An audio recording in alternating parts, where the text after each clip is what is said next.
مکتب خصوصی سباون شمس از مکاتب خصوصی ناحیه 11 است. این مکتب دارای 600 شاگرد بوده که در 2 ترم درسی توسط 36 استاد تدریس می شود.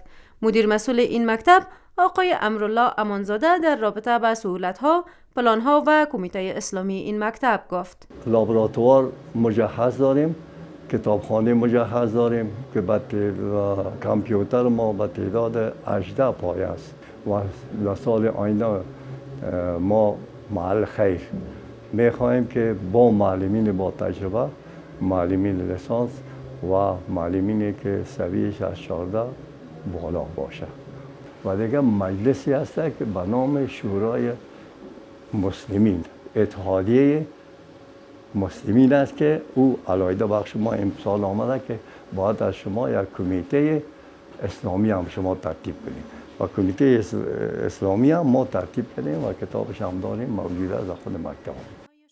استادان این مکتب بیشتر روی انگیزه‌دهی شاگردان تاکید دارند و میگویند استاد خوب استادی است که از شیوه‌های متفاوت درسی استفاده کند.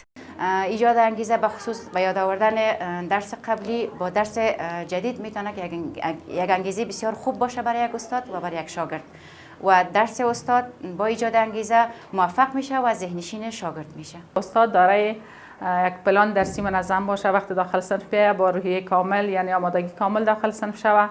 وقتی که درس را شروع میکنه اول خود صنف منظم میکنه، شاگردان کلش هم متوجه میسازه که به درس جدید متوجه شوند. شاگردان این مکتب با تمام آرزوهایشان میخواهند درس بخوانند و از دیگر شاگردان میخواهند پلان درسی و تقسیم اوقات برای درس داشته باشند تا در درس ها موفق باشند.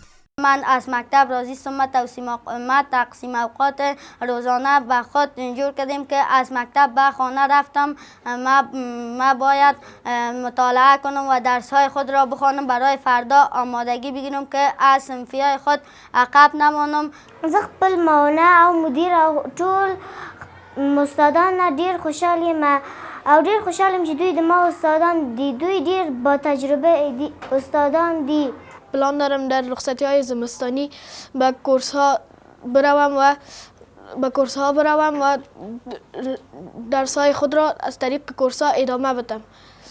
مکتب سباون شمس در سال 1387 توسط عبدالبصیر مومند با منظور بلند بردن سویه تعلیمی و تحت پوشش قرار دادن شاگردان جهت ارتقای ظرفیت نسل جدید کشور تأسیس شده است.